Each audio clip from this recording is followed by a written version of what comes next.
Good morning बच्चों। आज हम लोग बेटा क्लास 10th का चैप्टर नंबर 3 पढ़ेंगे। चैप्टर 3 दो चर वाले रैखिक समीकरण का युग्म। ठीक है, तो ये क्लास 10th का बहुत इम्पोर्टेंट चैप्टर है। हाँ, तो देखिए आज हम लोग इसके बारे में पढ़ेंगे। देखिए क्या इस चैप्टर में पहला है दो चर वाले रैखिक समीकरण का युग्म बोला है। तो चर का मतलब आपको मालूम ही होगा, आपको 9th क्लास में बताया था चर का मतलब क्या होता है। तो चर का मतलब क्या है भाई? अल्फ़ाबेट्स यानी कि अननोन वैल्यूज़, जिन वैल्यूज़ की जिसकी वैल्यू हमें पता नहीं है। ठीक है, उसको हम लोग अल्फ़ाबेट से डिनोट करते हैं। जनरली हम लोग एक्स वाई जेड से डिनोट करते हैं, है ना। तो जो भी अननोन वैल्यूज़ हैं जिनकी वैल्यू हमें पता नहीं है उसको हम लोग चर कहते हैं और एक्स वाई जेड से डिनोट करते हैं, एक्स वाई जेड से दर्शाते हैं। या फिर कभी कभी हम लोग यू वी डब्लू, ठीक है, आर एस, इन सब से, आर एस टी से भी, ठीक, यू वी डब्लू या आर एस टी, ठीक, जनरली एक्स वाई जेड से हम लोग दर्शाते हैं। एक्स वाई जेड अगर यूज़ हो गया है तो हम लोग यू वी डब्लू का भी इस्तेमाल करते हैं कभी कभी, और कभी आर एस टी का भी यूज़ करते हैं। ठीक है, तो चर का मतलब जिनकी वैल्यू हमें मालूम नहीं है। ठीक, उसके बाद बोला है कि रैखिक समीकरण। तो रैखिक का मतलब क्या होता है? रैखिक का मतलब क्या होता है? रैखिक का मतलब ऐसे बहुपद क्लास 9th में आप लोगों ने पढ़ा है। ऐसे बहुपद जिनकी घात क्या हो? ऐसे बहुपद जिनकी घात 1 हो, उनको हम रैखिक कहते हैं। मतलब हाईएस्ट पावर, आपका जो हाईएस्ट पावर वो कितनी होनी चाहिए? Highest power should be 1। ठीक है, 1 होनी चाहिए। ठीक, 1 से ज़्यादा नहीं होनी चाहिए, उसको हम रैखिक कहेंगे। ठीक है, और जो लिखा हुआ आगे समीकरण लिखा हुआ है, तो समीकरण का मतलब क्या हो गया?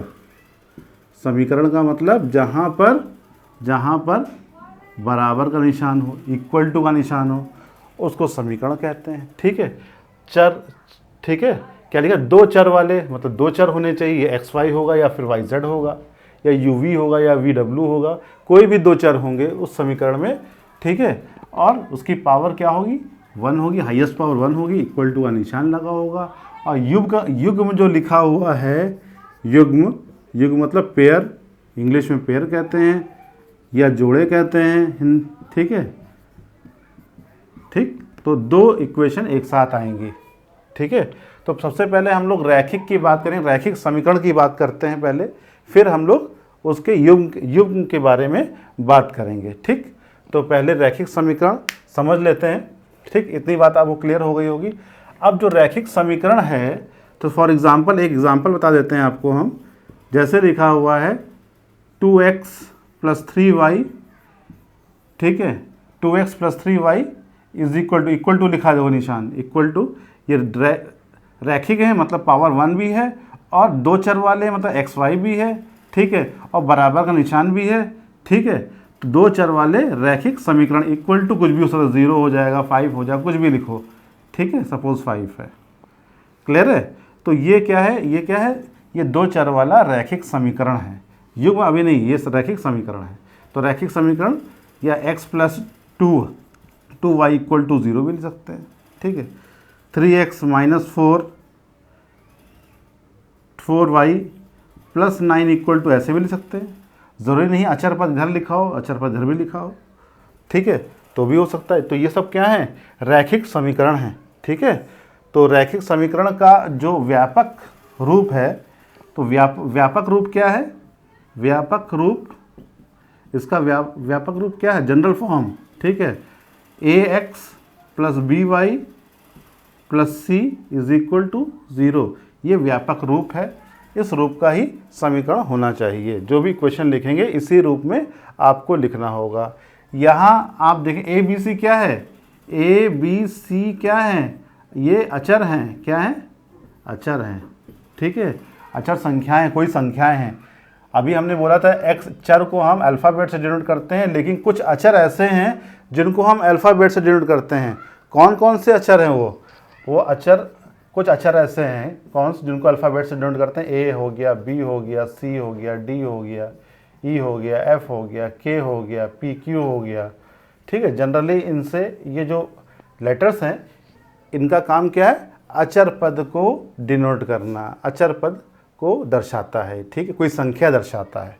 ठीक है, इनको हम वेरिएबल में यानी कि चर पद में यूज़ नहीं करते हैं, चर के लिए यूज़ नहीं करते हैं, इनको हम अचर के लिए यूज़ करते हैं। तो कंफ्यूज मत होइएगा। ठीक है, तो यहाँ ए बी सी क्या है, ए क्या कोई संख्या है। ठीक है, इसीलिए लिख दिया मैंने ए बी सी क्या अचर है और एक्स वाई क्या है, एक्स वाई क्या है, चर है। ठीक है, तो कोई भी इक्वेशन है इसी रूप में होनी चाहिए। फॉर एग्जांपल बताया भी मैंने यहाँ पर, एक या कोई भी नंबर हो सकता है, 2x + 3y + 9 = 0। ठीक है, दिख रहा है आपको। ठीक, 5x - 2y - 8 = 0 ऐसे हो सकता है। ठीक है बच्चों, तो ये रूप होना चाहिए। और ये भी ध्यान रखिए ए जो है हमारा इसमें 0 नहीं होना चाहिए, ना ही बी 0 होना चाहिए। ठीक है, ए और बी 0 नहीं, सी 0 हो सकता है।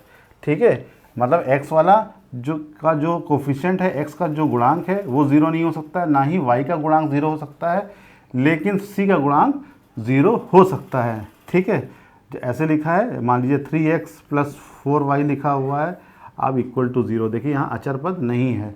ठीक है, तो ये व्यापक रूप है, तो आपको समझना है कोई भी रैखिक समीकरण है उसका व्यापक रूप क्या है, ये है। ठीक है, ये फॉर्मेट है उसका, इतना आपको मालूम होना चाहिए। ठीक, चलिए नोट करिए, आगे चलते हैं। हाँ बच्चों, देखेंगे रैखिक समीकरण का हल। ठीक है, सपोज़ एक रैखिक समीकरण दिया हुआ है, आपको तो मालूम है रैखिक समीकरण का जो व्यापक समीकरण होता है वो किस फॉर्म में होता है, ax + by + c = 0, ये फॉर्मेट होता है इसका। तो इसी फॉर्मेट में ये लिखा हुआ देखिए। ठीक, अब हल क्या होता है, जो इक्वेशन को सेटिस्फाई कर दे, है ना। सपोज लिखा हुआ है, अचर पद को उधर कर लीजिए आप पहले, सबसे पहले 2x + y लिखा हुआ है, -5 है तो इधर 5 कर दीजिए। तो ये पार्ट आपका क्या है, ये पार्ट क्या है, इस पार्ट को LHS कहते हैं, और ये वाले पार्ट को क्या कहते हैं, इधर वाले को RHS कहते हैं, right hand side, left hand side, right hand side कहते हैं। ठीक है, तो ऐसी x की वैल्यू यहाँ रखेंगे, x की वैल्यू इस प्रकार से रखी जाए कि LHS RHS क्या हो जाए, बराबर हो जाए। सपोज़ हमने मान लीजिए x का मान हमने क्या रखा, 2 रखा, और y का मान हमने 1 ले लिया। ठीक है, और देखते हैं LHS में क्या आता है, देखते हैं LHS में क्या है। LHS क्या हमारा 2x + y लिखा हुआ है, और x में हमने क्या रखा, 2 रखा, और y में क्या रखा, 1 रखा। 2 दूनी 4 हो गया, 4 + 1 कितना हो गया, 5 हो गया। अब ये 5 जो आया तो देखेंगे आप RHS भी क्या है हमारा, RHS भी क्या है हमारा, 5 है। तो LHS भी 5 आया, RHS भी 5 आया, LHS और RHS क्या हो गए, बराबर हो गए। अगर ये बराबर आता है, संतुष्ट करता है, इसका मतलब क्या हो गया, तो जो हमारा x = 2 और y = 1 जो आया, इसको रखने पर जो समीकरण को इसने क्या किया, संतुष्ट किया, तो इसका मतलब ये हुआ कि ये दोनों x = 2 y = 1 क्या है, समीकरण के हल हैं, समीकरण के क्या हैं, हल हैं। ठीक है बच्चों, क्लियर हो रही बात। और मान लीजिए कोई दूसरा हमने रखा, ठीक, इतनी बात क्लियर है। अगर मान लीजिए इसी समीकरण में हमने क्या रखा, मान लीजिए x बराबर हमने रखा 1 रखा, y बराबर हमने 3 रख दिया या 4 रख दिया। ठीक है, तो LHS हमने सॉल्व किया, LHS सॉल्व करेंगे 2x + y, तो 2 में 1 रखा, x में 1 रखा, प्लस y की जगह 4 रखा, 2 × 1 = 2 हो गया, +4 कितना आ गया, 6 आ गया। लेकिन आपका जो RHS है वो 5 है, तो यानी कि LHS और RHS जो हैं वो इक्वल नहीं है। इसका मतलब x = कितना 1 एंड y = 4 जो हैं वो हल नहीं है, हल नहीं है। ठीक है, क्लियर हो रही बात। तो हल क्या होगा, जो समीकरण को सेटिस्फाई करेगा वो हल कहलाएगा। ठीक है, तो किसी भी रैखिक समीकरण के हम लोग अनगिनत हल निकाल सकते हैं, बहुत सारे हल निकलेंगे। ठीक है बच्चों, तो इतनी बात आपको समझ में आनी चाहिए, ठीक है। हाँ, तो ये क्या है, x equal to 1 Y equal to 4 क्या है, हल नहीं है। x equal to 1 Y equal to 4 हल नहीं है, ठीक। इतनी बात क्लियर होनी चाहिए आपको। नेक्स्ट आते हैं हम लोग कि ये जो हल निकाला हमने, ये तरीका बताया, इसका दूसरा तरीका भी देख लीजिए कैसे आप हल निकालेंगे जल्दी जल्दी, ठीक है। तो उसका क्या तरीका है हल निकालने का।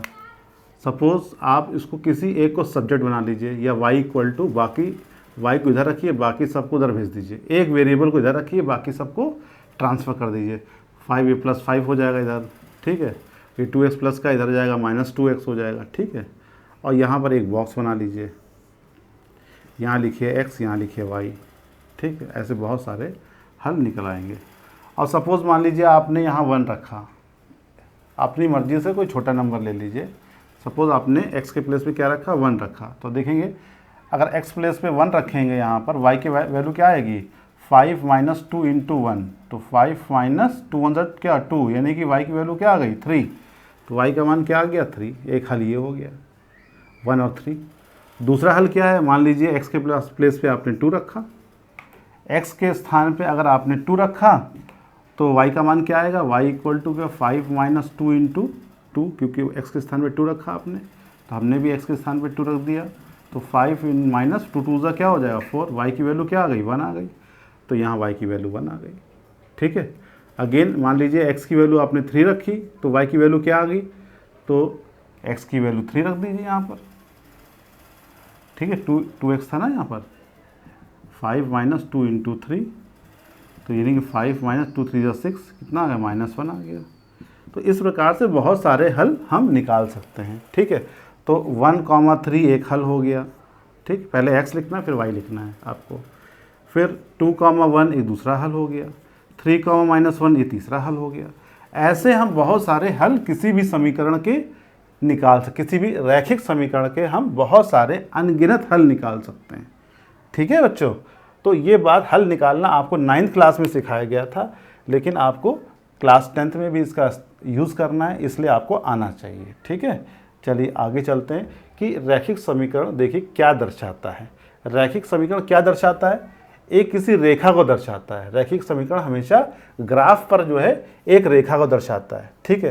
कैसे मालूम रेखा को दर्शाता है, देखिए अभी अभी हमने ये रैखिक समीकरण है, ये इसके हल निकाले थे, ठीक है। इस हल को अगर हम ग्राफ पर प्लॉट करते हैं 1, 3, तो 1 ये रहा और 3 कहाँ जाएगा, 3 ऊपर है, यहाँ पर आ जाएगा, ये बन गया ना। ये क्या है 1, 3 है, ये पॉइंट 1, 3 क्लास 6, 7, 8 में आपको सिखाया गया कैसे प्लॉटिंग करते हैं, ठीक है। दूसरा हल क्या है 2, 1, तो 2 है, ये 1 यहाँ पर है, ठीक है। ये हल हो गया 2, 1 हो गया, ठीक है बच्चों। फिर तीसरा हल 3, -1, तो 3, -1 कहाँ आएगा, नीचे आएगा, ये -1 यहाँ कहीं होगा, तो 3, -1 ये रहा, ठीक है। ये 3, -1 है। तो ज़रूरी नहीं है आप 3-4 हल निकालें, किसी भी रेखा को बनाने के लिए सिर्फ 2 ही बिंदु काफ़ी हैं, 2 ही बिंदु ज़रूरत पड़ेगी आपको, तीसरे बनाने की ज़रूरत नहीं है, ठीक है। और लेकिन बना लिया तो भी कोई प्रॉब्लम नहीं है, तीनों एक ही रेखा पे स्थित होनी चाहिए। जब लाइन खींचेंगे आप स्केल से तो आप देखेंगे कि जितने भी बिंदु हैं उसी रेखा पे होंगे, जितने भी बिंदु निकाल दीजिए वो सब इसी एक रेखा पे ही आएंगे। अगर ऐसा नहीं होता इसका मतलब आपने गलत हल निकाला है, ठीक है। तो रेखा क्या है, ये किसको दर्शाता है, ये एक रेखा को दर्शाता है, ठीक। ग्राफ पे एक रेखा का रूप होता है, ठीक है, इसलिए रैखिक समीकरण कहा गया है, ठीक है। तो ग्राफ पे क्या दर्शाता है, किसी रेखा को दर्शाता है, ठीक है। इस रेखा का ये समीकरण यहाँ लिख सकते हैं ऐसे 2x + y - 5, ये एक रेखा हो गई, ठीक है। एरो ज़रूर बनाइएगा। आ रही बात समझ में, किस तरह से हमको ग्राफ पे किसी रैखिक समीकरण को दर्शाना है, ये आपको आना चाहिए। क्लियर है बच्चों, इसको नोट करिए, फिर आगे चलते हैं। यस स्टूडेंट्स, आप देखिए रैखिक समीकरण युग्म, अभी हम लोग रैखिक समीकरण के बारे में पढ़ा था, अब हम लोग रैखिक समीकरण युग्म मतलब पेयर, जोड़े के बारे में पढ़ेंगे, ठीक है। तो इसका जो व्यापक समीकरण है, व्यापक रूप जो है इसका वो क्या है, देखिए इसका व्यापक रूप क्या है, a1x plus b1y plus c1 equal to 0, a2x plus b2y equal to c2 equal to 0। दिख रहा है, ये व्यापक रूप है, मतलब दो समीकरण जो भी आएंगे वो एक साथ आएंगे। फॉर एग्ज़ाम्पल, मान लीजिए एग्ज़ाम्पल आपको दे रहे हैं कि 2x plus 3y plus 5 equal to 0, 3x minus 2y plus 4 equal to 0। दो समीकरण दिए ना, तो दो रैखिक समीकरण जब एक साथ देंगे आपको, तो इन दोनों को ही कहेंगे क्या, युग्म कहेंगे, रैखिक समीकरण युग्म कहेंगे, जोड़े में देंगे, पेयर में देंगे, ठीक है। तो बोले इन दोनों को, ठीक है, आप ग्राफ में दर्शाइए या इन दोनों को हल बताइए। अब जब इन दोनों का हल बताएंगे, अभी तक आपने देखा होगा कि एक समीकरण का हल हम लोगों ने निकाला था, ठीक है। अब यहाँ दो समीकरण हैं, तो इसका मतलब ये नहीं कि दोनों समीकरण अलग अलग हल निकालना है, ऐसा नहीं है। तो आपको हल जब पूछेगा इसका हल निकालिए, तो आपको ऐसा हल निकालना है जो दोनों समीकरणों को सेटिस्फाई करे, दोनों समीकरणों को संतुष्ट करे, ठीक है। इस जो वैल्यू यहाँ पुट करेंगे और यहाँ पुट करेंगे, दोनों वैल्यू सेम होनी चाहिए, और क्या आना चाहिए, एक RHS के इक्वल आना चाहिए, ठीक। तो ये हल करने वाली बात हम लोग आगे पढ़ेंगे, नेक्स्ट टॉपिक में पढ़ेंगे, ठीक है। अभी फ़िलहाल क्या जो युग्म है इसका इक्वेशन कैसे बनाएंगे, इसको ग्राफ पे कैसे प्लॉट करेंगे, ये सीखेंगे हम लोग, ठीक है बच्चों, ठीक। तो हम लोग इसको आज हम लोग क्या सीखना है, ग्राफ सीखना है, ठीक है। तो ये जो पहला समीकरण दिख रहा है आपको, ये पहला समीकरण है, ये इसको दर्शाता है। इसका मतलब a1 क्या है यहाँ पर, अगर इसको कंपेयर करेंगे आप देखेंगे a1 इज इक्वल टू 2, ठीक है। ये फर्स्ट समीकरण है आपका, पहला समीकरण, ये दूसरा समीकरण। तो पहला समीकरण पहले वाले से कंपेयर करेंगे, a1 के स्थान पे क्या लिखा है 2, अगर पूछेगा b1 की जगह पे क्या लिखा है 3, c1 क्या है आपका 5, ठीक है। उसी तरह a2 क्या लिखा है, a2 का मतलब यहाँ 3, b2 का मतलब है -2 और c2 का मतलब है 4, ठीक है। ये बात आपको क्लियर होना चाहिए, ठीक। और देखिए किस प्रकार से हम लोग समीकरण बनाएंगे, ठीक है, समीकरण कैसे बनते हैं वो आज देखते हैं, ठीक है। चलिए इसको नोट करिए। हाँ बच्चों देखिए, ये व्यापक समीकरण दिया हुआ था आपका, ठीक है, अभी बताया, इसका एग्जाम्पल भी मैंने बताया। अब जब पूछा जाए कि ये दो समीकरणों को कैसे हल करेंगे, तो हल करने के दो मेथड हैं, ठीक है, हल करने के दो विधियां हैं, ठीक है। हल करने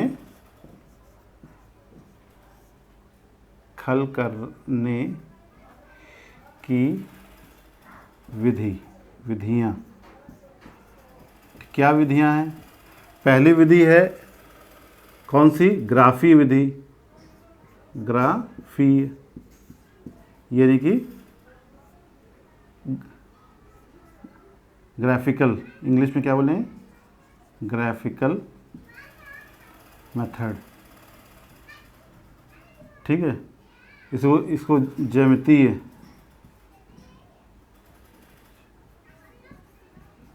विधि भी कहते हैं,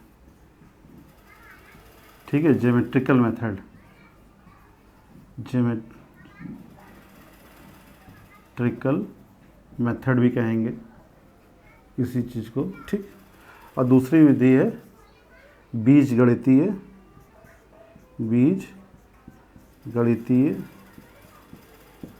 विधि, ठीक है, यानी कि अलजेब्रिक मेथड, ठीक है। दो विधि हैं, तो दोनों विधियों से हम लोग सॉल्व करेंगे। पहले हम लोग ग्राफीय विधि यानी ग्राफिकल मेथड का यूज़ करेंगे। तो ग्राफिकल मेथड जब यूज़ करेंगे, ठीक है बच्चों, जब आप ग्राफीय विधि जब यूज़ करेंगे, इसको नोट कर लीजिए, दो विधियां होती हैं। तो जब ग्राफिकल मेथड आप यूज़ करेंगे ग्राफ में,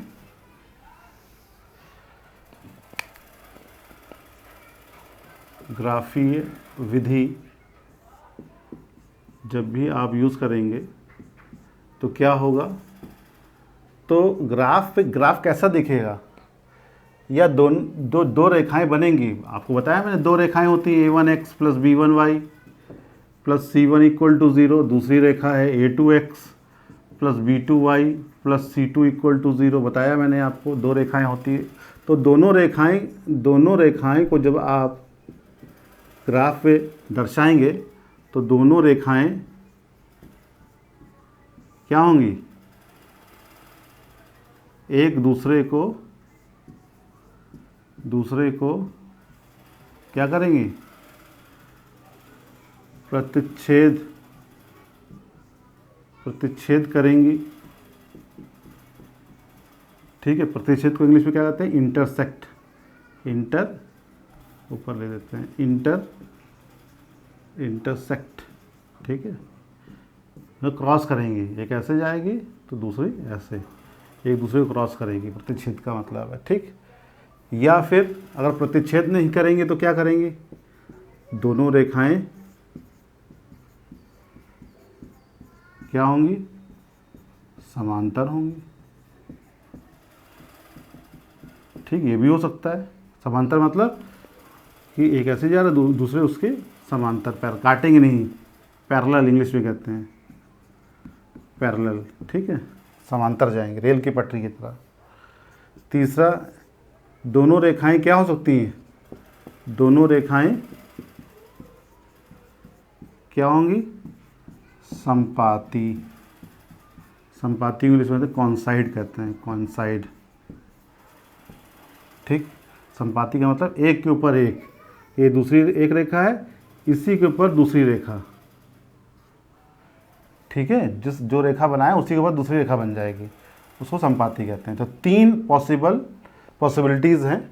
ठीक है, 3 संभावनाएं हैं। जब ग्राफ पे बनाएंगे आप किसी इन दोनों रेखाओं को जब आप दर्शाएंगे तो या तो वो दोनों रेखाएं प्रतिच्छेद करेंगी, या समांतर होंगी, या एक के ऊपर एक आएंगी। ठीक है, तो तीनों का एक एक उदाहरण देखेंगे, कैसे समीकरण बनता वो देखेंगे, और कैसे ये ग्राफ बनाएंगे उसको देखते हैं। ठीक है, नोट करिए इतना।